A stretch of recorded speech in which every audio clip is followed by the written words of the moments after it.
Esta noche te voy a contar 10 historias oscuras que la Iglesia Católica preferiría que el mundo olvidara.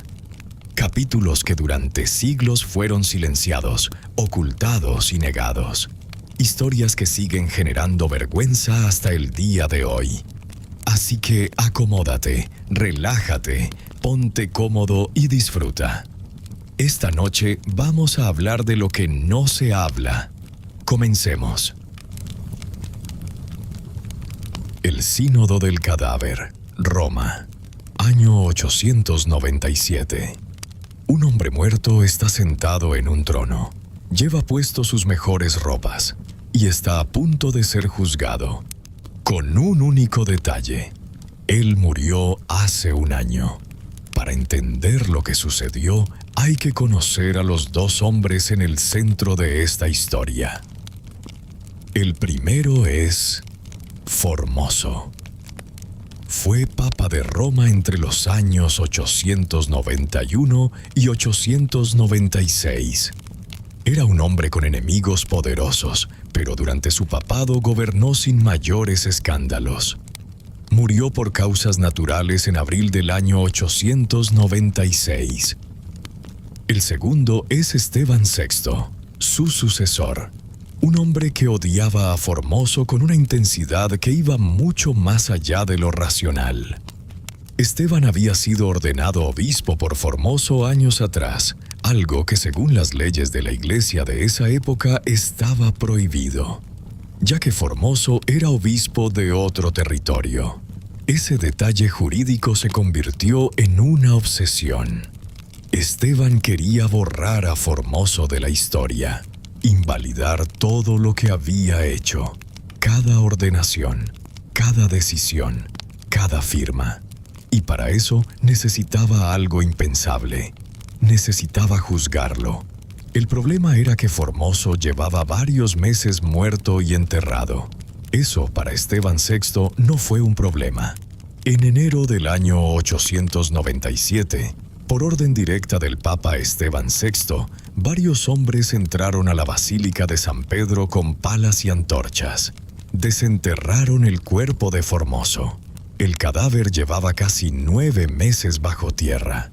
Estaba en un estado que podemos imaginar, pero que las crónicas de la época describen con una sobriedad que hace todo más perturbador. El cuerpo fue trasladado a la sala del concilio. Ahí lo vistieron con los ornamentos papales completos, la casulla, la mitra, los guantes. El anillo lo sentaron en un trono y comenzó el juicio. El evento pasó a la historia con el nombre de Synodus Horrenda, el Sínodo Horrendo, o como se lo conoce hoy, el Sínodo del Cadáver. Esteban VI presidió el juicio en persona. Sentado frente al cuerpo de su predecesor, comenzó a gritar los cargos en voz alta. Lo acusó de haber ejercido el papado de manera ilegítima, de haber violado leyes canónicas, de haber traicionado a la Iglesia, y en cada pausa miraba al cadáver y esperaba una respuesta. La Iglesia había previsto algo de esto. El procedimiento judicial requería que el acusado tuviera un defensor. Le asignaron a un diácono joven para que representara a Formoso. El joven no dijo una sola palabra durante todo el juicio. Era difícil culparlo. Según las crónicas, Esteban no se limitó a leer los cargos. Se levantó de su silla varias veces. Se acercó al cadáver. Le gritó en la cara, le reprochó sus decisiones. Los presentes en la sala, obispos y clérigos de alto rango, observaban en silencio. Nadie intervino. El veredicto era una conclusión inevitable desde antes de que empezara. Formoso fue declarado culpable de todos los cargos. Y entonces comenzó la segunda parte. Le quitaron las vestiduras papales al cadáver. Lo dejaron con una ropa simple, la ropa de un laico común. Luego le cortaron los 3 dedos de la mano derecha con los que había dado bendiciones a lo largo de su vida. Los dedos que habían ordenado sacerdotes, consagrado obispos, firmado documentos que gobernaron a miles de personas. Los dedos fueron arrojados al suelo. El cuerpo fue arrastrado por las calles de Roma. La gente lo miraba desde las ventanas. Al final lo arrojaron al río Tíber. Esteban VI había logrado lo que quería. Todas las ordenaciones realizadas por Formoso fueron declaradas inválidas. Todo lo que había hecho como papa, borrado. Cientos de sacerdotes y obispos ordenados por él quedaron en una situación jurídica imposible, sin saber si sus cargos tienen validez. Roma entró en un estado de confusión y horror. Lo que Esteban VI no había calculado es que Roma tiene memoria. La reacción popular fue inmediata y violenta. La ciudad entera se sublevó. El clero que había guardado silencio durante el juicio ahora hablaba. Los nobles romanos actuaron rápido. Esteban VI fue arrestado pocas semanas después del juicio. Lo despojaron de sus ropas papales. Lo metieron en prisión. Y ahí, en una celda, fue estrangulado. El papado que siguió ordenó recuperar el cuerpo de Formoso del Tíber. Lo encontraron. Lo vistieron de nuevo con sus ornamentos. Lo enterraron con honores en la Basílica de San Pedro, el mismo lugar del que lo habían sacado. Todas las decisiones del sínodo del cadáver fueron anuladas, como si nunca hubiera ocurrido. Excepto que sí ocurrió. Y Roma no lo olvidó nunca. El sínodo del cadáver nos recuerda algo que la historia repite una y otra vez. El poder sin límites no produce grandeza, produce delirio. Esteban VI tenía la autoridad más alta de su mundo y la usó para juzgar a un muerto. Y aún así el muerto ganó. La pornocracia papal. Cuando una familia mafiosa controló el Vaticano. Imagínate el palacio más sagrado de la cristiandad convertido en un burdel. Un papa brindando por el diablo. Y una sola mujer moviendo los hilos de todo desde las sombras. Roma, siglo X. Entre los años 904 y 964, mucho antes de que la historia conociera los famosos escándalos de la familia Borgia, la ciudad santa fue dominada por un linaje que los hace parecer simples principiantes. A este período de 60 años, los historiadores lo conocen con un nombre oficial, la pornocracia, o dicho de una manera más directa, el gobierno de las rameras. Es el capítulo más oscuro, sangriento y desconocido del Vaticano medieval. Y todo comenzó con una sola persona. Duración: 6 minutos aproximadamente. En el centro de esta red de poder absoluto hay un nombre: Marozia, una noble romana implacable. A los 15 años de edad se convirtió en la amante del Papa Sergio III. De esa unión clandestina nació un niño que años más tarde, y bajo la influencia letal de su madre, se sentaría en el trono de San Pedro como el Papa Juan XI. Marozia no era solo una amante de palacio. Era la verdadera dueña de Roma. Nombraba papas, derrocaba papas, asesinaba a quien se cruzara en su camino. Hizo de la Iglesia Católica su negocio familiar. Pero el verdadero abismo de esta historia llega unas décadas después, con su nieto el Papa Juan XII. Si Marosia era la mente maestra de la familia, Juan XII era el caos absoluto. Asumió el papado a los 18 años y rápidamente transformó el sagrado palacio de Letrán en su patio de juegos personal. Las crónicas que sobrevivieron de la época son difíciles de creer. Lo acusan de ordenar obispos a cambio de favores sexuales, de organizar banquetes descontrolados en los recintos sagrados y brindar abiertamente por demonios y dioses paganos. No tenía límites, y la violencia era su lenguaje favorito. Llegó a castrar a un cardenal que se atrevió a oponérsele, dejándolo desangrarse hasta la muerte en los pasillos del Vaticano. No había ley, no había santidad, solo el poder crudo de un joven que veía a la Iglesia como su propiedad privada. Podrías pensar que el reinado del terror de Juan XII terminó con un gran juicio santo, una cruzada o una rebelión del pueblo de Roma. Pero no. El gran papa de la pornocracia, el hombre que aterrorizó a Europa entera, encontró un final mucho más mundano y mucho más humillante. Una noche, en el año 964, Juan XII fue sorprendido en la cama con una mujer casada.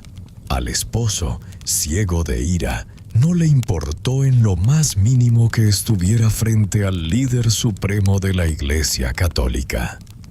Lo molió a golpes con un martillo hasta matarlo. Otras versiones de la época dicen que sufrió un ataque fulminante en pleno acto a causa de la impresión. De cualquier forma, el líder de la cristiandad murió exactamente de la misma forma en la que vivió. La pornocracia papal duró 6 décadas, 60 años donde la fe fue un simple rehén del poder, la sangre y la lujuria. Y nos deja una pregunta incómoda.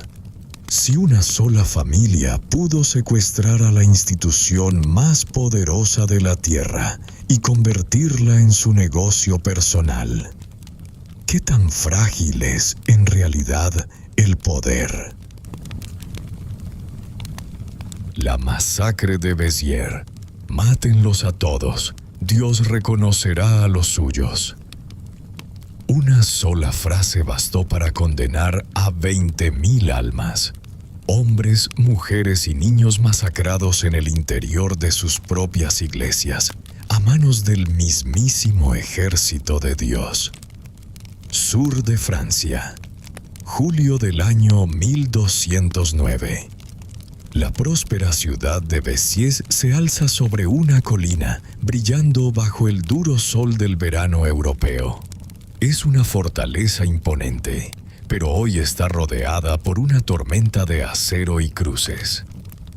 El Papa Inocencio III ha convocado la cruzada albigense. Por primera vez, el objetivo de una guerra santa no está en los desiertos de Oriente, sino en el corazón mismo de Europa. Su misión: erradicar a los cátaros, una secta cristiana que predica la pobreza extrema y rechaza la riqueza desmesurada del Vaticano. Al mando de este inmenso ejército papal cabalga el legado Arnaldo Amalrico, un monje cisterciense con el corazón endurecido por un fanatismo de hierro. Béziers es una ciudad dividida en su fe, pero unida en su sangre. Católicos y cátaros conviven en paz. Pero para las tropas de Roma, esa tolerancia no es un acto de piedad, es alta traición. Imagina la escena como un lienzo monumental y trágico. A los pies de las murallas de Béziers se extiende un campamento infinito. Decenas de miles de soldados, mercenarios y nobles caballeros franceses esperan bajo estandartes que ondean al viento. Las armaduras pulidas reflejan la luz del sol como un mar de escamas plateadas. Es una imagen de poder absoluto, rígida y marcial, donde la piedad no tiene lugar. Dentro de los muros, la tensión es asfixiante. El obispo de la ciudad, un hombre de fe desgarrado entre su lealtad a Roma y su amor por su pueblo, intenta negociar. Se le entrega un ultimátum brutal. Béziers debe entregar a los 222 herejes cátaros que figuran en una lista negra, o la ciudad entera sufrirá las consecuencias. Los ciudadanos de Béziers se reúnen en la plaza central. Sus rostros están marcados por el terror, pero iluminados por una dignidad estoica. Católicos devotos miran a sus vecinos cátaros. Han compartido pan, han comerciado, han criado a sus hijos en las mismas calles empedradas y toman una decisión épica, una decisión que sellará su destino. Se niegan. No entregarán a sus hermanos. El asedio comienza casi por accidente, el 22 de julio. Un grupo de defensores comete el error fatal de hacer una salida temeraria para provocar a las tropas enemigas. Los mercenarios del ejército papal, hombres brutales y sedientos de saqueo, responden con una furia incontenible. La disciplina militar se desmorona. En una avalancha de violencia ciega, los atacantes logran forzar las puertas. Las imponentes murallas de Béziers, que se creían inexpugnables, caen en cuestión de minutos. El pánico inunda las calles. La población entera, desarmada y aterrorizada, corre buscando refugio. Como figuras en una pintura trágica, madres con niños en brazos, ancianos apoyados en bastones y jóvenes paralizados por el miedo, huyen hacia el único lugar que la humanidad siempre ha considerado inviolable, la casa de Dios. Miles se amontonan dentro de la iglesia de Santa María Magdalena y la catedral de San Nazario. Las puertas de roble macizo se cierran desde adentro. Afuera, en medio del caos de espadas y fuego, los comandantes militares del ejército cruzado frenan sus caballos. Se dan cuenta de un problema logístico macabro. Se acercan al legado papal, Arnaldo Amalrico, el líder espiritual de la masacre. Sus armaduras están manchadas, el humo oscurece el cielo tras ellos. Los soldados le hacen una pregunta práctica. Señor, ¿cómo distinguiremos a los herejes de los buenos católicos? Arnaldo Amalrico los mira desde su montura. Su rostro es una máscara de mármol, inexpresiva, sin el más mínimo rasgo de duda. Y entonces pronuncia la frase que resonará por la eternidad. Mátenlos a todos. Dios reconocerá a los suyos. Lo que sigue no es una batalla. Es una carnicería coreografiada por el infierno. Las puertas de las iglesias son destrozadas a hachazos. La luz del exterior entra como lanzas a través del polvo, iluminando una escena de horror indescriptible. Los soldados irrumpen en la nave central de Santa María Magdalena. Los feligreses están de rodillas, con las manos entrelazadas en oración, rodeando el altar mayor. El frío mármol del templo pronto perderá su color. No hay interrogatorios. No hay piedad para los que llevan la cruz colgando del pecho. Las espadas suben y bajan en un ritmo monótono y letal. La sangre salpica los pilares de piedra, los frescos de los santos y los ornamentos de oro.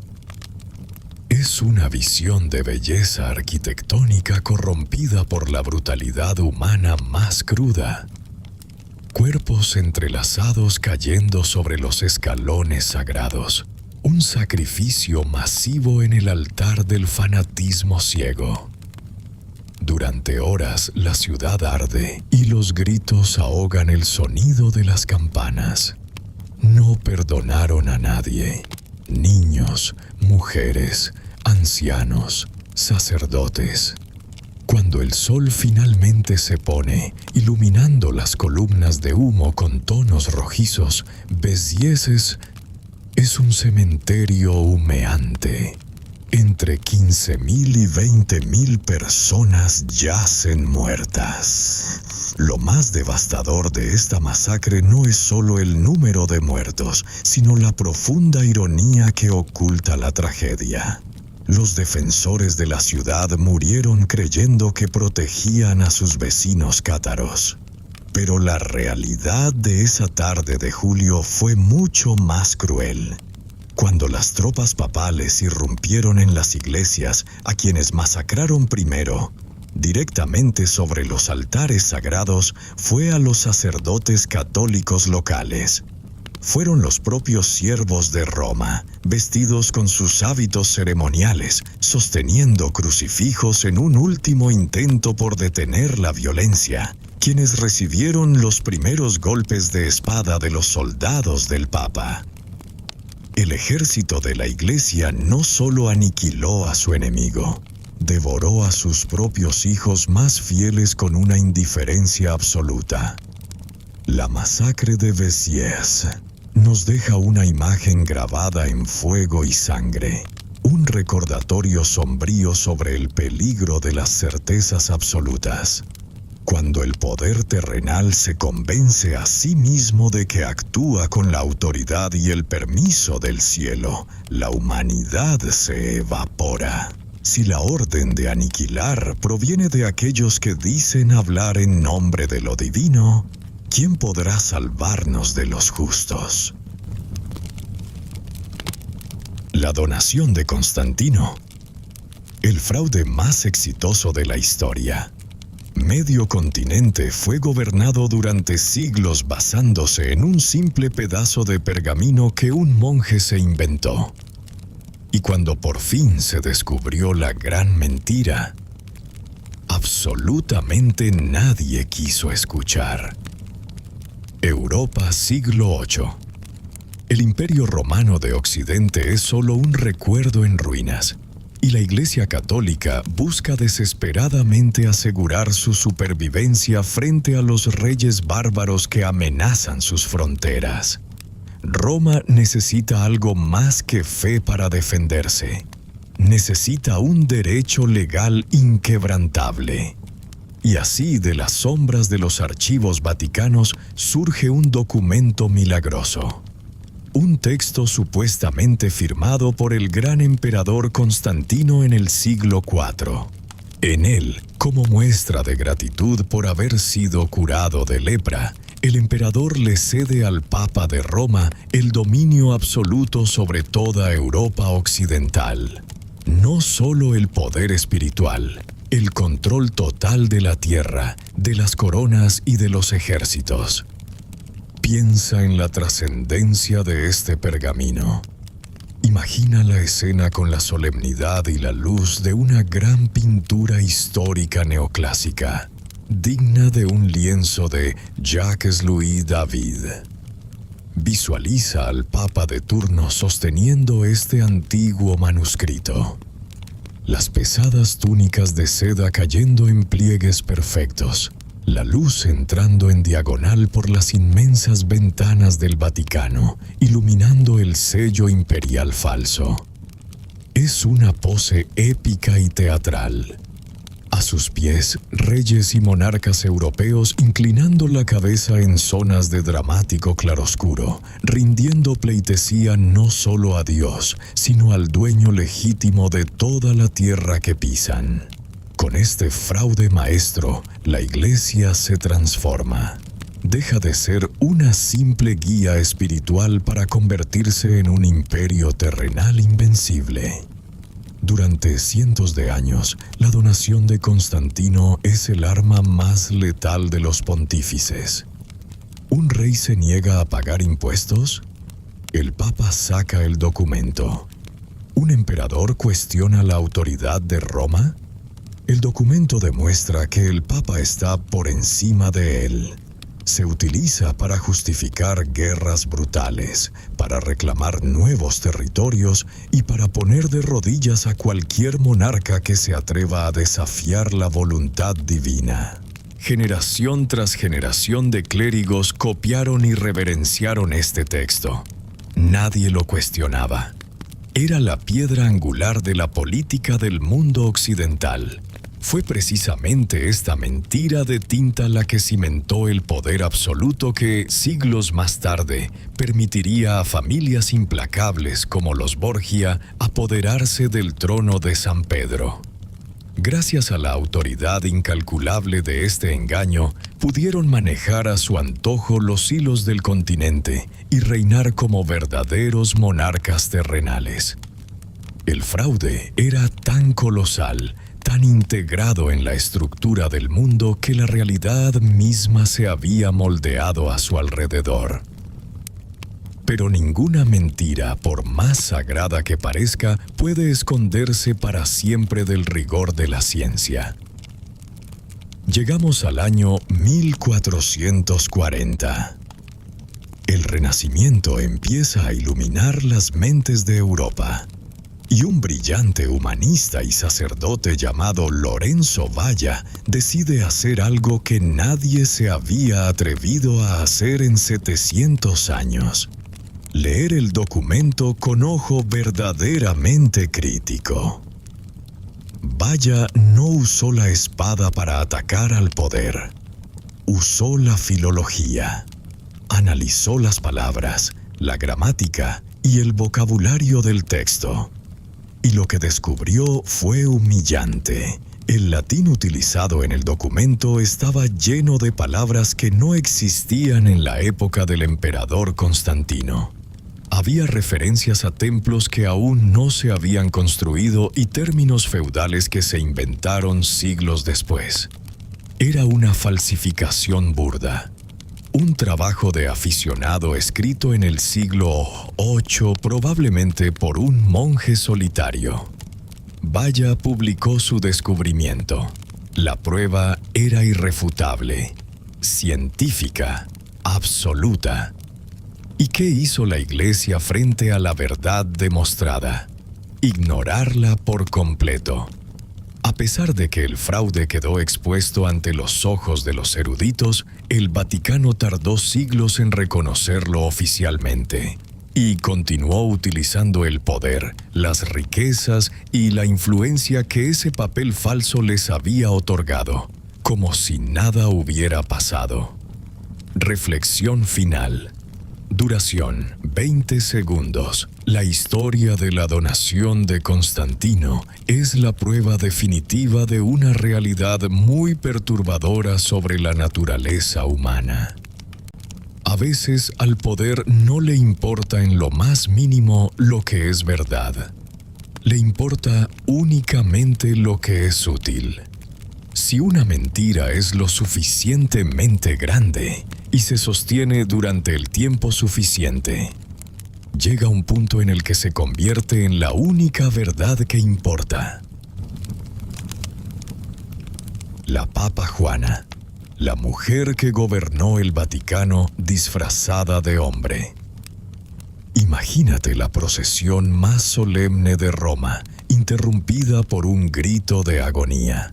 El líder supremo de la Iglesia Católica cae al suelo retorciéndose de dolor, y ante los ojos horrorizados de miles de fieles, el Papa da a luz a un niño. Roma, mediados del siglo IX, alrededor del año 854. Europa está sumergida en la oscuridad de la Alta Edad Media. El conocimiento es un privilegio exclusivo, custodiado ferozmente detrás de los gruesos muros de los monasterios. Las mujeres no tienen voz, ni autoridad, ni acceso a la teología. Su destino está escrito por otros.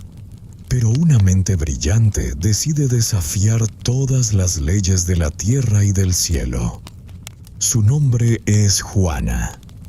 una joven de origen inglés o alemán que descubre un atajo sumamente peligroso hacia la libertad y el conocimiento. Cortarse el cabello, vestirse con túnicas oscuras y asumir para siempre una identidad masculina. Como el hermano Juan, su intelecto no tiene rival. Su ascenso es vertiginoso. Y pronto se encuentra a las puertas del palacio más restrictivo y poderoso del mundo occidental. Juana viaja de ciudad en ciudad, devorando manuscritos, dominando lenguas antiguas y deslumbrando a eruditos y maestros. Su reputación como teólogo cruza las fronteras y el eco de su sabiduría llega finalmente a los pasillos del Vaticano. Cuando el joven monje llega a Roma, los ancianos cardenales quedan paralizados por su elocuencia. Debate textos sagrados con una ferocidad intelectual que deja mudos a los hombres más poderosos de la Iglesia. Nadie sospecha la verdad. Bajo las pesadas capas de lana, bajo el silencio sepulcral de los muros de piedra, Juana oculta el secreto más hereje y peligroso de toda la cristiandad. Paso a paso, escala la jerarquía de una institución diseñada para excluirla. De notario a cardenal. De cardenal a la figura de confianza más cercana al lecho de muerte del pontífice anterior. Y entonces ocurre lo impensable. El cónclave emite su voto y eligen a Juan. Una mujer se sienta en el trono de San Pedro bajo el nombre de Juan VIII. Visualiza la escena como si fuera una monumental pintura histórica neoclásica del mármol frío del Vaticano bañándose con la luz dorada de la tarde. En el centro de la composición, la imponente figura papal, envuelta en fastuosas telas escarlatas y blancas, en una pose de absoluta majestad. A su alrededor, la corte de obispos sumida en un dramático claroscuro, inclinándose con reverencia absoluta, completamente ciegos a la monumental herejía que tienen frente a sus ojos. Juana gobierna con firmeza, firma decretos, bendice ejércitos y dirige el rumbo del mundo espiritual. Pero la biología tiene sus propios tiempos, implacables e incontrolables. En la cima de su poder absoluto, Juana queda embarazada tras un romance furtivo. Durante 9 agónicos meses, logra ocultar el crecimiento de su vientre bajo las inmensas e impenetrables túnicas papales. Cada día es una tortura de tensión, paranoia y miedo. Un solo paso en falso significa la muerte.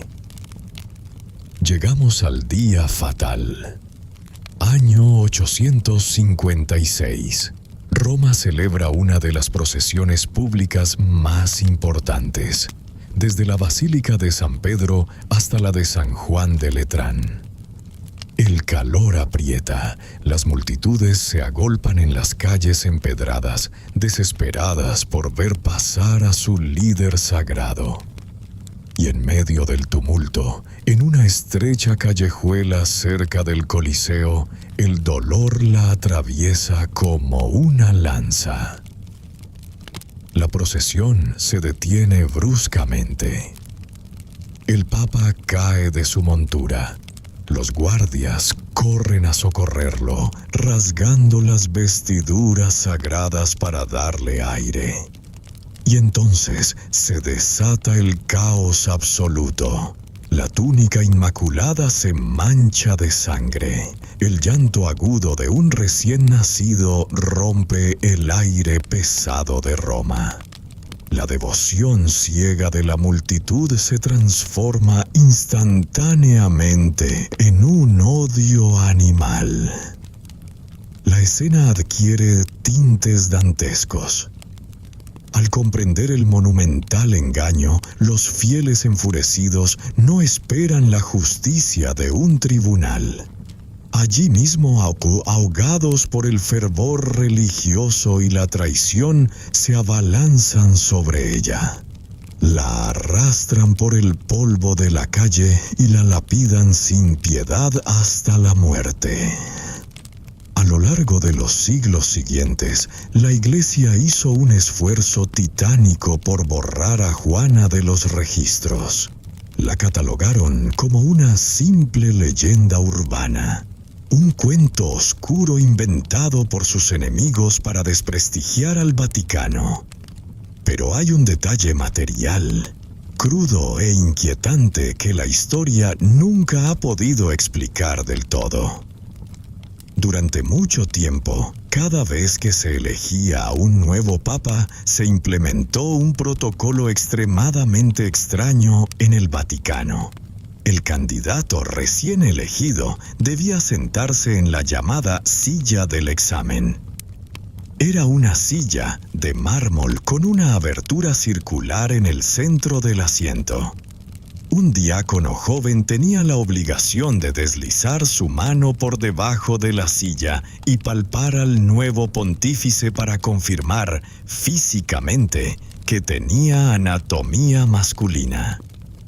Una vez comprobado, el diácono debía gritar frente a la asamblea: «Tiene 2 testículos y cuelgan bien». Y solo entonces, el papa era coronado. Si Juana fue solamente un mito, una mentira sin fundamento, ¿por qué el Vaticano diseñó una prueba física tan invasiva y humillante para asegurarse de que el máximo líder de la Iglesia fuera indudablemente un hombre? La historia de la Papa Juana, sea una crónica real o un mito nacido de la paranoia, nos enfrenta a los cimientos de nuestras instituciones. Cuando las estructuras de poder construyen barreras de piedra y leyes absolutas para mantener a la mitad de la humanidad afuera. ¿Hasta qué punto de genialidad, riesgo y locura llegará alguien para derribarlas desde adentro? Bonifacio VIII y la bula Unam Sanctam. El papa que se declaró dueño de todas las almas del mundo. Imagínate redactar un documento oficial donde decretas que todo ser humano en el planeta Tierra te pertenece, y que quien se niegue a arrodillarse ante ti arderá en el infierno por la eternidad. Roma, año 1302. El mundo medieval está cambiando. Los reyes de Europa comienzan a acumular un poder inmenso, construyendo naciones fuertes y ejércitos formidables. En Francia, el rey Felipe IV, un monarca de hierro, decide que ya no quiere rendirle cuentas al Vaticano ni pagarle impuestos a la Iglesia. En el trono de San Pedro está sentado Bonifacio VIII, un hombre de una ambición tan desmesurada que bordea el delirio de grandeza. Para Bonifacio, ceder ante un rey terrenal no es una opción. Su respuesta al desafío del rey francés no es una negociación, ni siquiera una simple amenaza de excomunión. Su respuesta es el documento más arrogante, radical y absolutista jamás firmado en la historia del papado. La bula llamada Unam Sanctam no es solo una declaración política, es una condena universal. Visualiza la escena con la grandeza épica y la luz dramática de una pintura histórica neoclásica de Jacques-Louis David. Bonifacio VIII está sentado en el trono papal, envuelto en capas de seda escarlata y pesados bordados de oro. Su figura domina el centro de la composición. La luz incide directamente sobre la tiara papal que lleva en la cabeza, mientras que los cardenales y escribas a su alrededor quedan sumergidos en un juego de sombras y claroscuros, petrificados ante la magnitud de lo que se está dictando. El documento que se firma sobre ese mármol sagrado es implacable. La Unam Sanctam declara que hay dos espadas en el mundo, la espada espiritual y la espada material. Y ambas, absolutamente ambas, pertenecen a la Iglesia. Los reyes solo pueden usar la espada material si el Papa se los permite, y siempre a favor del Vaticano. Pero el texto va mucho más allá de la política. Bonifacio VIII cruza una línea irreversible. Decreta, como dogma de fe, que es absolutamente necesario para la salvación de cada criatura humana estar sujeta al pontífice romano. No importa si eres el emperador de Constantinopla, un guerrero mongol, un campesino en Francia o un sultán en el desierto, o te sometes a él, o tu alma está condenada a la perdición eterna. Es una declaración de guerra contra la humanidad entera. Sin embargo, detrás de esta fachada de poder divino absoluto, se esconde una de las historias más crueles y sombrías del Vaticano. Porque Bonifacio VIII no llegó al poder por aclamación santa. Llegó caminando sobre los restos de un anciano inocente. Años antes, el papado había recaído en Celestino V, un humilde ermitaño que vivía en una cueva dedicado a la oración. Celestino era un hombre puro, pero completamente incapaz de gobernar el nido de víboras que era la política romana. Bonifacio, que en ese entonces era un ambicioso cardenal, vio su oportunidad. Utilizó su astucia legal y psicológica para convencer al aterrorizado anciano de que podía hacer algo que casi no tenía precedentes en la historia de la Iglesia: renunciar. Celestino V renunció, soñando con volver a la paz de su cueva en las montañas. Pero el nuevo Papa, Bonifacio VIII, era demasiado calculador para dejar un cabo suelto. Sabía que mientras Celestino viviera, sus enemigos podrían usarlo para dividir a la Iglesia. Así que, en lugar de dejarlo en paz, Bonifacio ordenó que arrestaran al anciano. Lo arrastraron lejos de su retiro y lo encerraron en una celda minúscula, fría y oscura, en el castillo de Fumone. El hombre que había sido el líder espiritual del mundo fue abandonado a su suerte, tratado como un criminal de Estado. Murió allí pocos meses después, consumido por las privaciones y el aislamiento.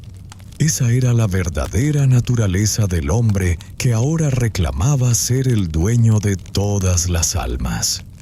Un déspota que no dudó en sacrificar a un santo para asegurar su corona.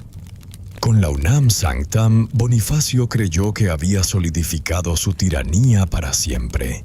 Pensó que los reyes de la tierra temblarían y caerían de rodillas al leer su condena. Pero calculó muy mal a su enemigo. Rey de Francia, Felipe IV no solo ignoró el documento, decidió destruir al hombre que lo había escrito. Y no lo hizo con debates teológicos, lo hizo con acero. En septiembre del año 1303, apenas meses después de la promulgación de la bula, un contingente de mercenarios franceses irrumpió en la residencia de verano del Papa, en la ciudad de Anagni. Destrozaron las puertas, masacraron a los guardias y llegaron hasta la misma habitación de Bonifacio. Lo que ocurrió allí pasó a la historia como el atentado de Anagni. El líder de los mercenarios confrontó al Papa, le exigió su renuncia y, ante la negativa de Bonifacio, lo abofeteó brutalmente con su guantelete de hierro. El hombre que exigía la sumisión del mundo entero fue humillado, golpeado y mantenido prisionero en su propio palacio durante 3 días. Aunque los ciudadanos finalmente lo rescataron, el golpe psicológico fue letal. Bonifacio VIII, destrozado por la humillación, perdió la razón. Murió un mes después, encerrado en el Vaticano, consumido por la paranoia y la fiebre. Pero el verdadero golpe maestro no se lo dio el rey de Francia. Se lo dio la literatura. El gran poeta Dante Alighieri, contemporáneo suyo, despreciaba tanto a Bonifacio que decidió reservarle un castigo eterno. Mientras el Papa aún estaba vivo, Dante escribió la Divina Comedia y le guardó un lugar con nombre y apellido en el 8º círculo del infierno. Bonifacio VIII escribió el documento más absolutista de la historia para asegurarse de que nadie, jamás, pudiera desafiarlo en la tierra ni en el cielo. Pero su tiranía nos deja una ironía perfecta. El Papa que se declaró dueño de todas las almas del mundo terminó perdiendo su corona a manos de un rey, su cordura en un encierro y su propia alma condenada para siempre por la pluma de un poeta. El asesinato de Juan Pablo I. El Papa que duró 33 días.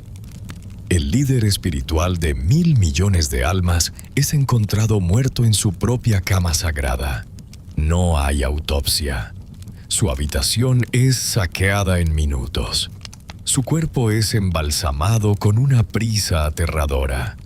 Y los secretos más oscuros de las finanzas del Vaticano desaparecen en la tumba con él. Roma, septiembre del año 1978.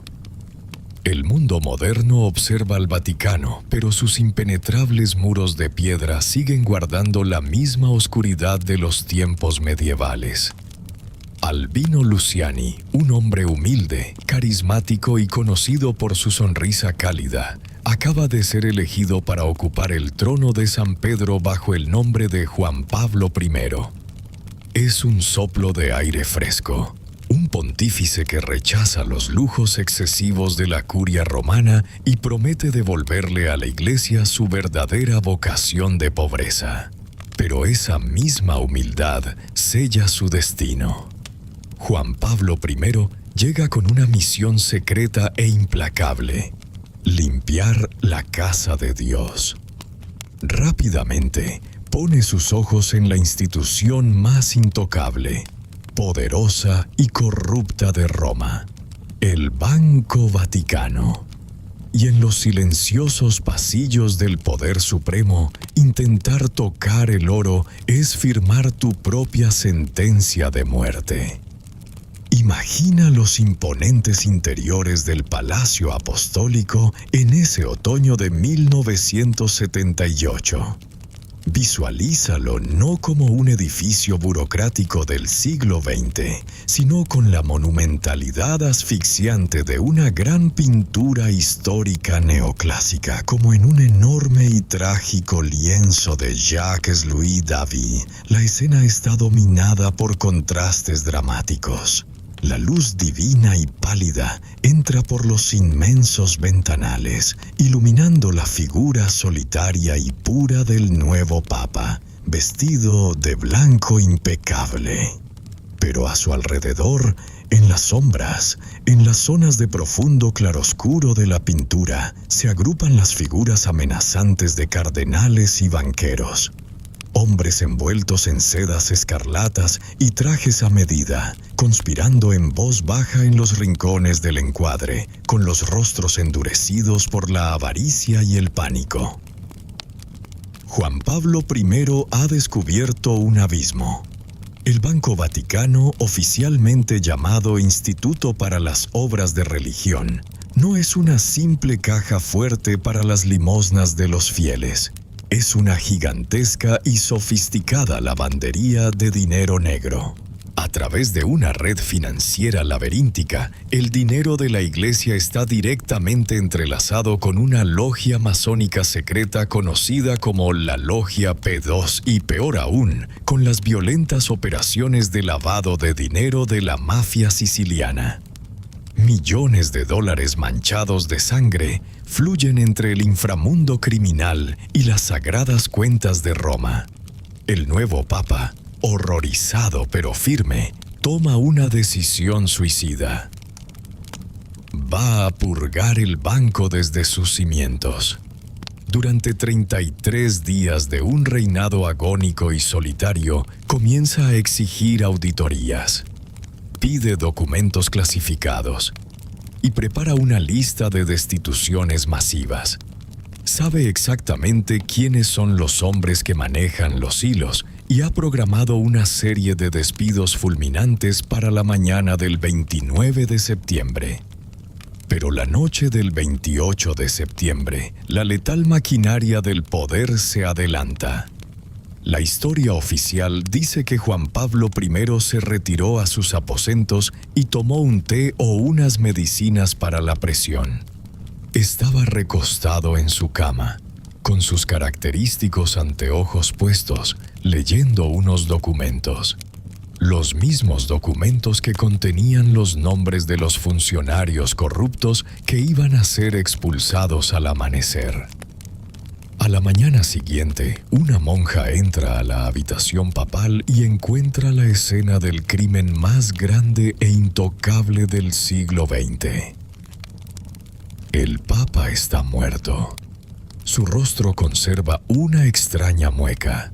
No es una expresión de paz celestial, sino una máscara de agonía congelada. Lo que sigue en las horas posteriores es una coreografía perfecta del encubrimiento. Una verdadera obra maestra de la destrucción de pruebas. Antes de que se emita cualquier comunicado oficial, antes de llamar a ninguna autoridad externa, la maquinaria vaticana arrasa con la habitación. Los documentos que el Papa sostenía en sus manos desaparecen en el aire.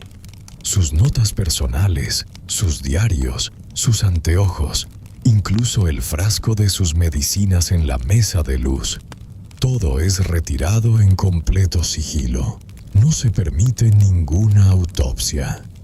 Bajo la excusa intocable de la tradición religiosa, el Vaticano prohíbe tajantemente que un forense examine los restos del líder de la cristiandad. En lugar de eso, en una maniobra aterradora y sumamente inusual, el cuerpo es embalsamado de inmediato. Los fluidos vitales son extraídos y reemplazados por químicos conservantes apenas unas horas después del hallazgo, destruyendo para siempre cualquier rastro de veneno en su torrente sanguíneo.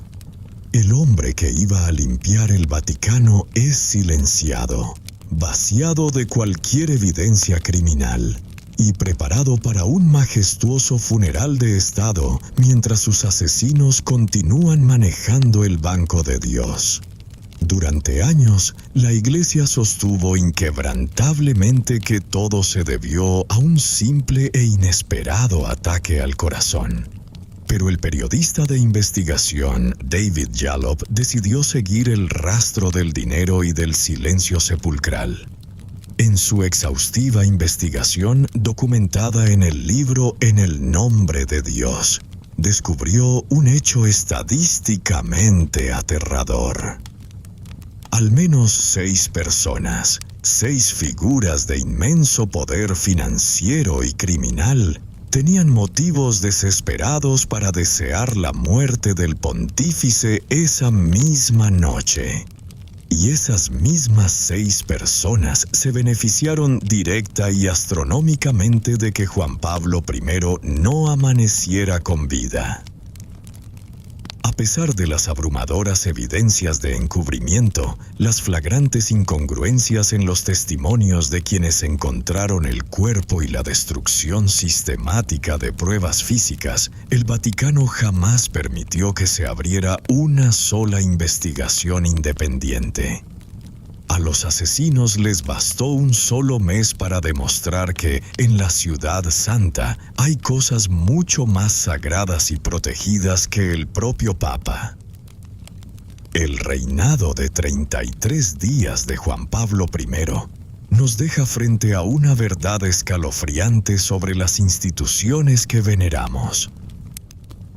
Si el hombre más poderoso de la Iglesia puede ser asesinado en su propia cama sagrada, simplemente por intentar detener el flujo de oro y corrupción, entonces en los pasillos de poder más altos de la tierra, ¿a quién le rinden culto realmente? ¿A la fe en lo divino o a la supervivencia inquebrantable de su propio imperio? Los flagelantes y la Iglesia que primero los usó y luego los quemó.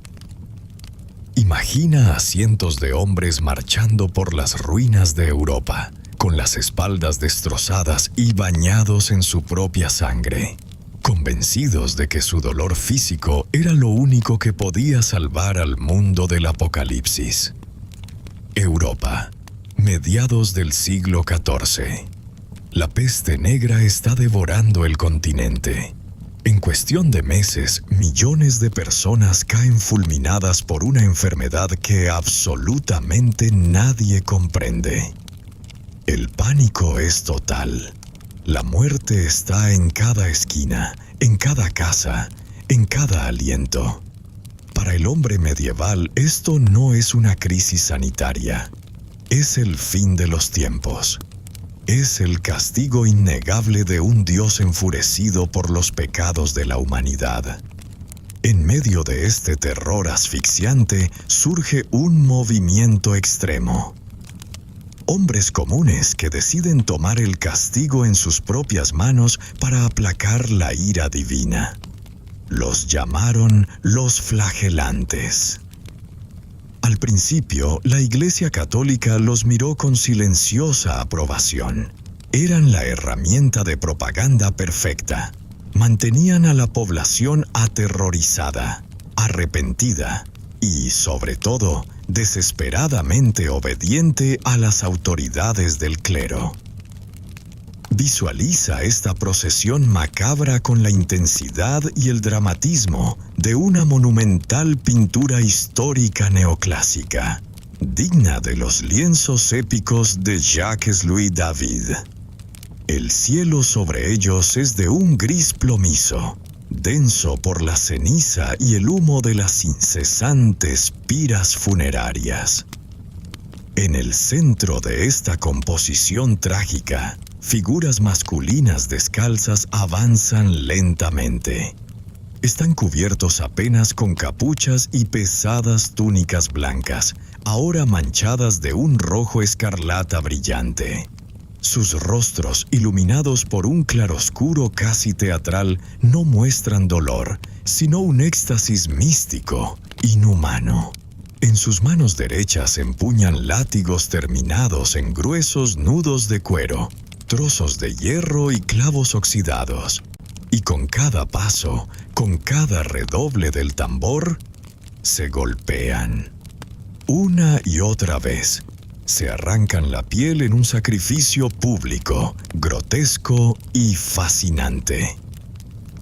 Entran a las ciudades amuralladas como si fueran las estrellas oscuras de una gira milagrosa. Las multitudes, consumidas por el terror a la peste y desesperadas por un milagro, los reciben de rodillas.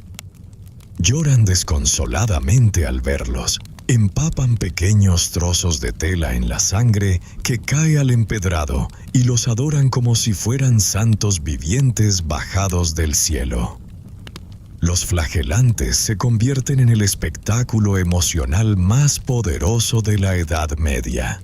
Sus procesiones están estrictamente coreografiadas. duran exactamente 33 días y medio, un número sagrado elegido para representar los años de Cristo en la tierra.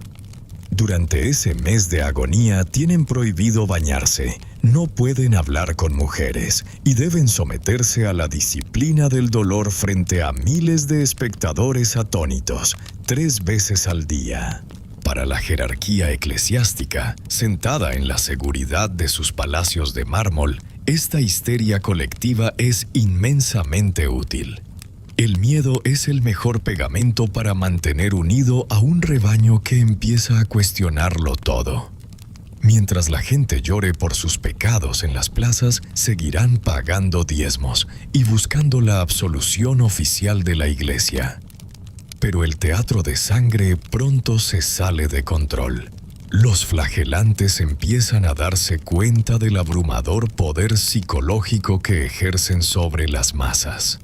Sus líderes, que suelen ser simples campesinos, tejedores o artesanos, comienzan a predicar abiertamente en las plazas sin pedir permiso a los obispos.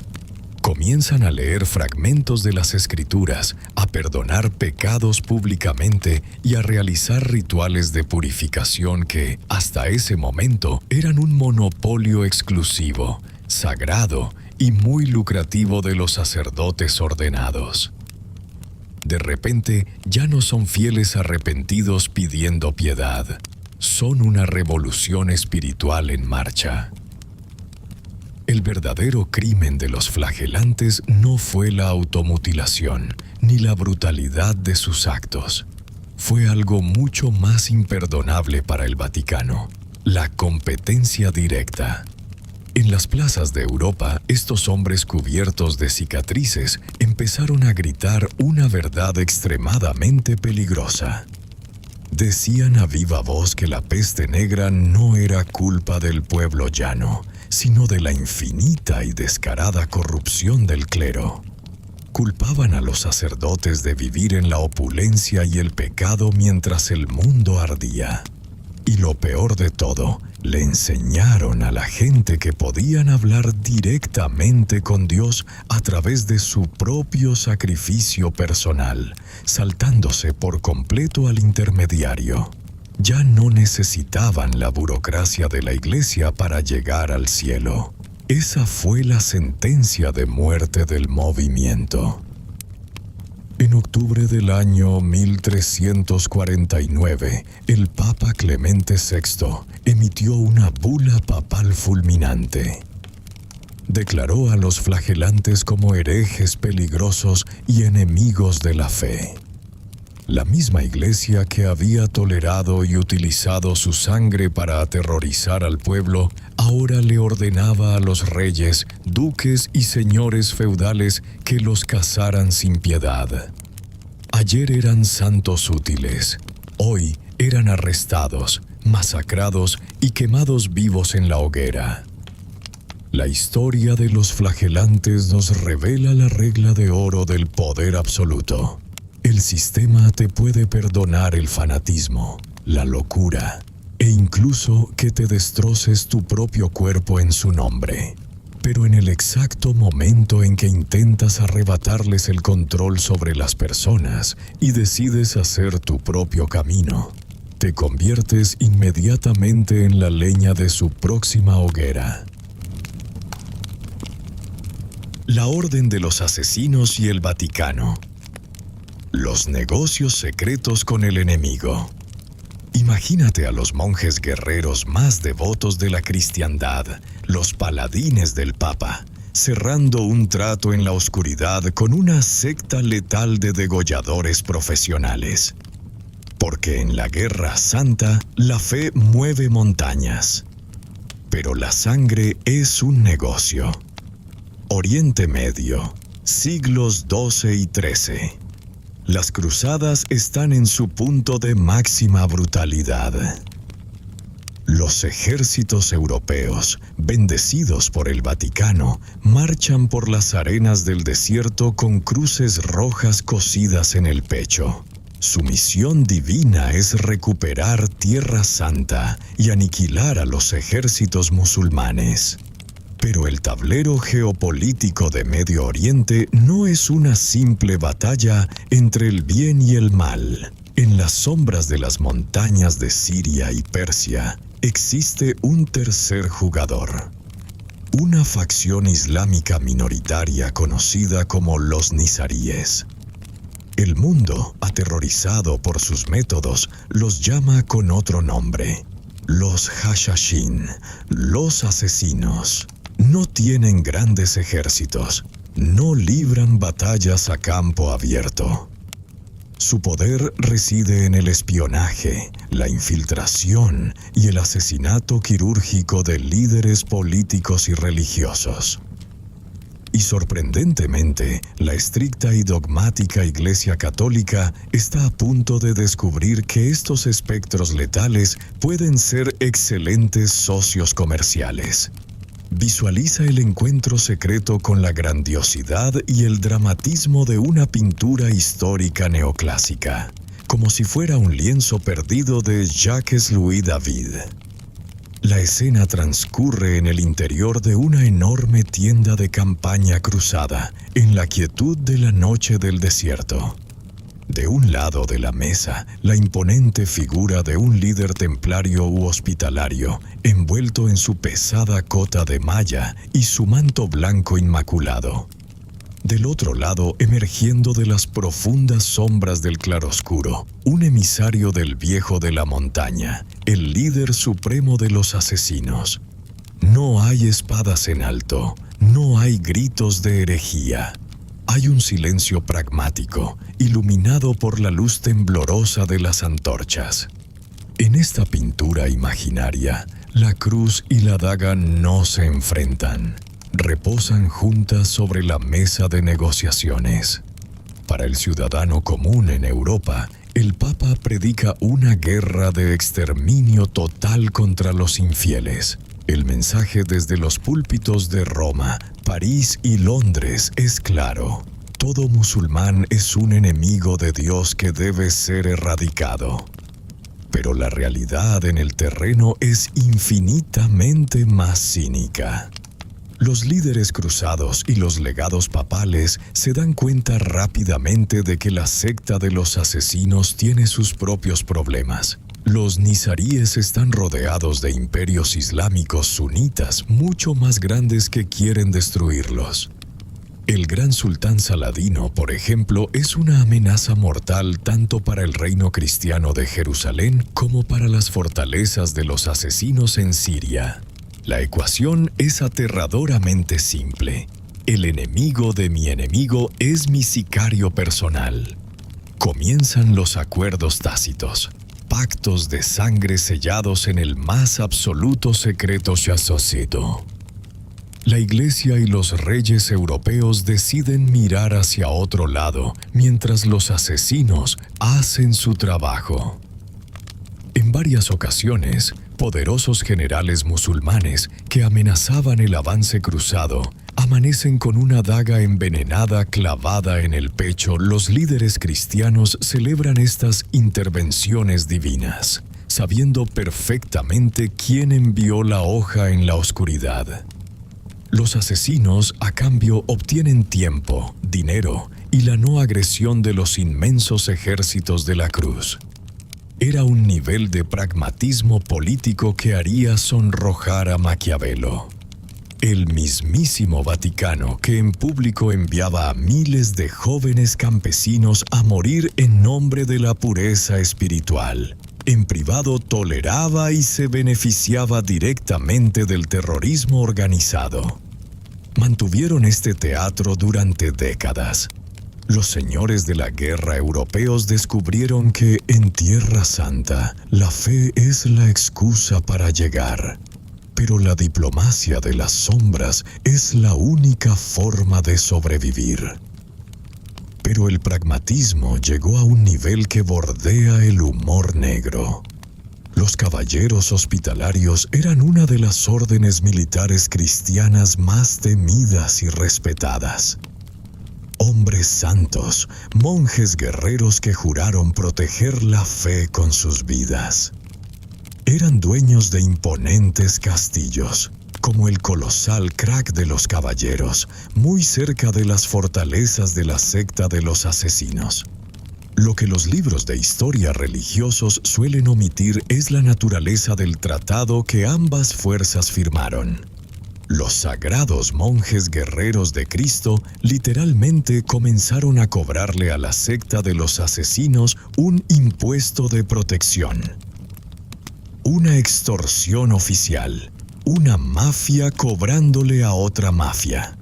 Los asesinos, los degolladores más temidos de Oriente, pagaban un tributo anual a los caballeros hospitalarios para que éstos no atacaran sus dominios.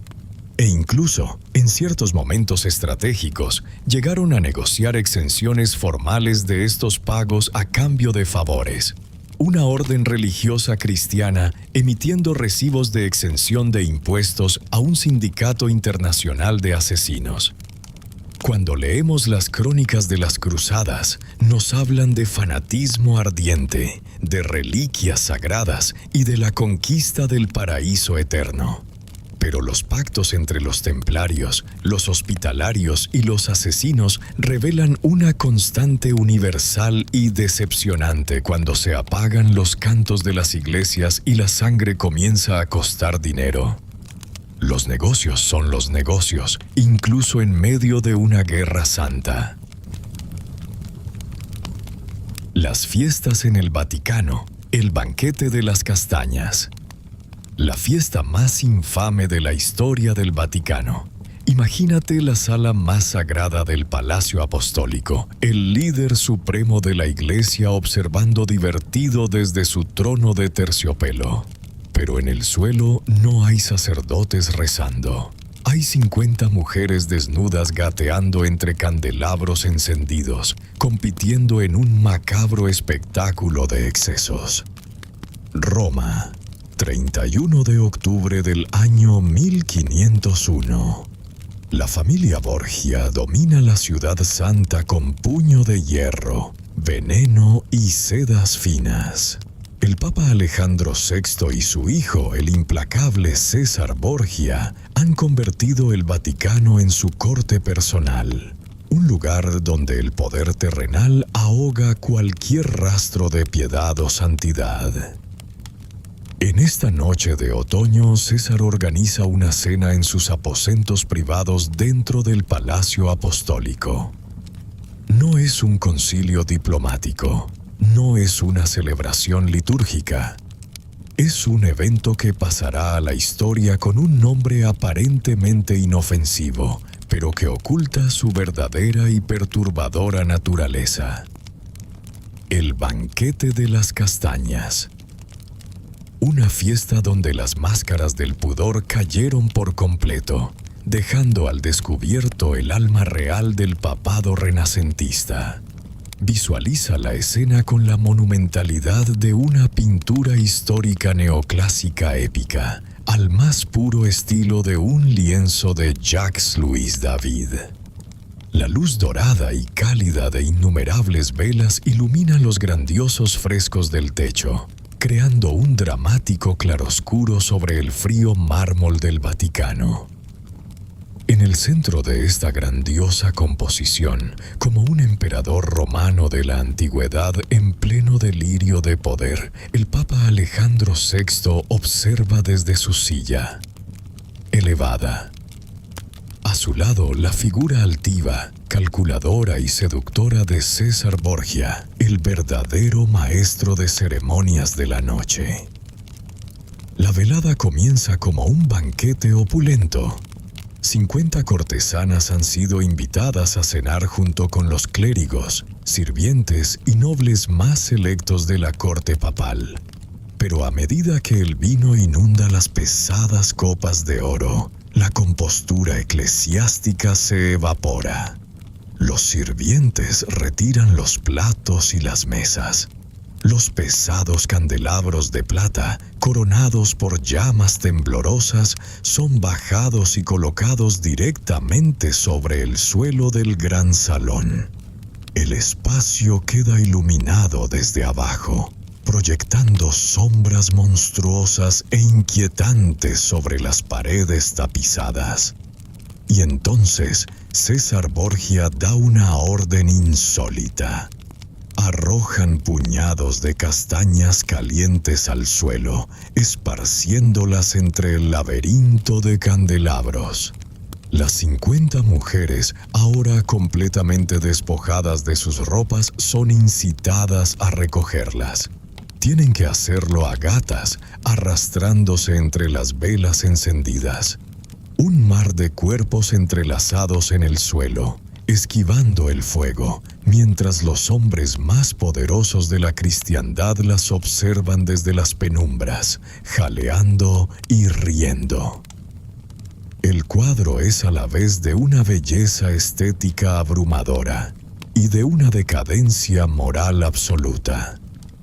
Es el triunfo de la carne sobre el espíritu en el mismo corazón geográfico de la fe. Pero la noche del 31 de octubre no termina con esta humillación juguetona. Tras la recolección de las castañas, el Papa y su hijo elevan la apuesta y convierten la sala sagrada en el escenario de una competencia dantesca. Los hombres presentes son desafiados a un torneo de rendimiento sexual con las cortesanas, allí mismo, en el centro de la sala, frente a los ojos divertidos del sumo pontífice. No es un caos desorganizado, es una competencia con reglas estrictas y jueces. El propio Papa Alejandro VI, riendo a carcajadas desde su trono, actúa como el maestro de premios. Observa, evalúa y, al final de la noche, reparte lujosas túnicas de seda, zapatos finos y joyas relucientes a los ganadores que logran completar el mayor número de actos. El palacio de Dios convertido, literalmente, en el burdel más exclusivo y blasfemo de toda Europa. Uno podría pensar que esta historia es un mito oscuro. Una mentira exagerada inventada siglos después por los muchos enemigos de la familia Borgia para manchar su reputación.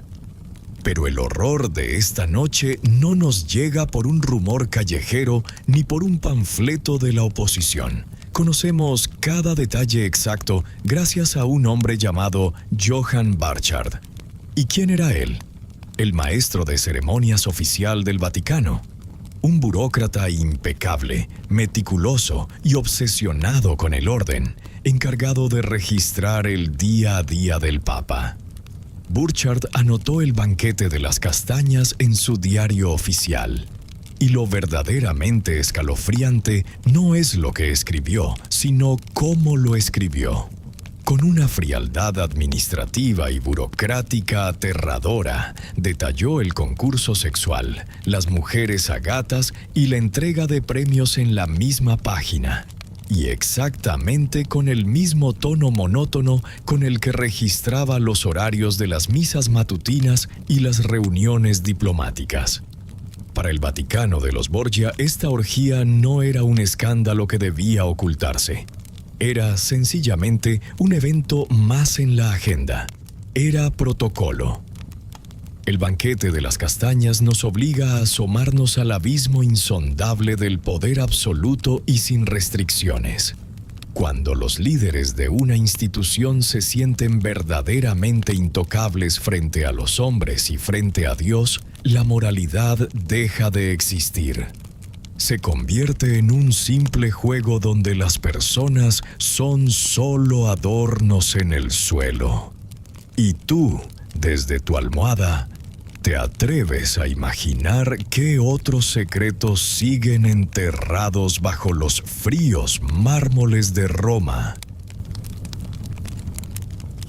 Si esta historia te acompañó esta noche, déjame un comentario contándome desde dónde la estás escuchando.